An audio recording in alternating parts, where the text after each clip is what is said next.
going to go back a little bit to my childhood. I was born in Crosby, North Dakota, which is way up on the Canadian border, and it borders Montana. And, you know, it was a pretty rural area. We used to say that it wasn't the end of the world, but you could really see it from there. And there's really no cliff at the end of the world. It's just like, oh, here's Canada. And there's no border on the Canadian, it's nothing, you know. There's no fence. It would have been the easiest place for Canadians to sneak across the border. And often a lot of them did because they wanted to have alcohol, and they had a lot of, not prohibition, but it was really difficult up in Canada to get the same kind of alcohol. So they would come down and raise cane. The speeding tickets are like $100. It's no big deal compared to Canada, where they were put away for a long time. And so we didn't have DUI laws in North Dakota for many years, just speeding tickets. And one day they introduced open container, and oh, everybody was up in arms. It practically started a revolution in these little towns. So, you know, we kept saying, well, if we can't drink and drive, how can we hunt deer? It was just insane. The Wild West, it used to call it. Now it's turning into the Wild West, because recently in the area I grew up, it's got the largest oil discovery in the world, and there's people living in man camps, and it's just amazing. Like another gold rush. Yeah, it's a huge gold rush out there. Yeah. So I was one of 3 children in the family, and my father used to have bursitis in his shoulder, and he would go see this healer. And the healer's name was Cy Wigness, and Cy was sort of my mentor, because when he saw me the first time, he said to my father, Chuck, your son has healing abilities. And Dad said, well, how would you know that? And he said, because I can see it in him, and I also can read, you know, his energy. How do you read his energy? He said, oh, I can't explain that, I just do.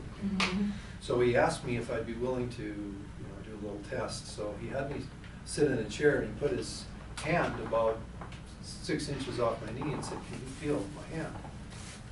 Yeah. He goes, really? And he moves it up a little higher, and he said, can you feel that? And I said, yeah, I thought everybody could. I didn't realize that I was that empathic, that maybe not everybody was. So he has me go stand across the room. So he's over on the other end of the room, and I'm standing up against the wall, and all of a sudden he's pushing me, and I go, whoa, what was that? He said, well, I was using the power of my mind to push you backwards. The first I ever heard of this. I didn't know thought had that much power and emphasis. But if you learn to control it, it really can. And he said that my ability to heal was a little more powerful than his, and he'd had some friends that had cancer and different things, and he was asking my father if I'd be willing to do a healing, see, you know, what can hurt.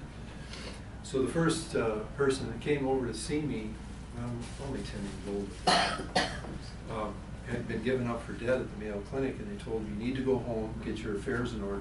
We don't think you have too long to live. And he was a dairy farmer, not too far from where we lived. And he came over, and I didn't know what to do. And he said, well, all I do is just, you know, touch his energy, do whatever your guides are telling you. Because I was explaining to him, I could hear, but I'd never had the opportunity to heal before. So the guides told me to grab his wrist, and can I demonstrate on you? I would just grab onto a wrist right in this area.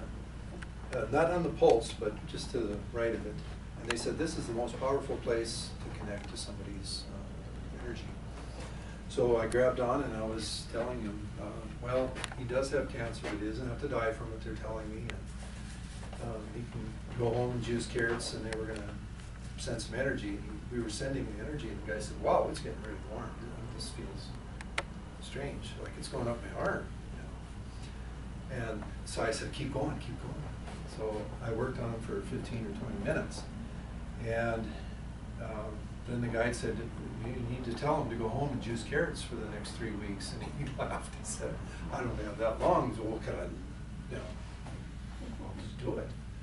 So he did go home, and within 6 weeks he calls my father and said, you know, I did what your son said, and I've been juicing carrots for 6 weeks.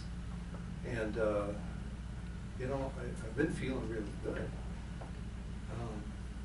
And I wasn't supposed to live more than a few weeks. And he said, so something happened. I don't know what happened, but I don't know. I'll tell you what, this has really changed.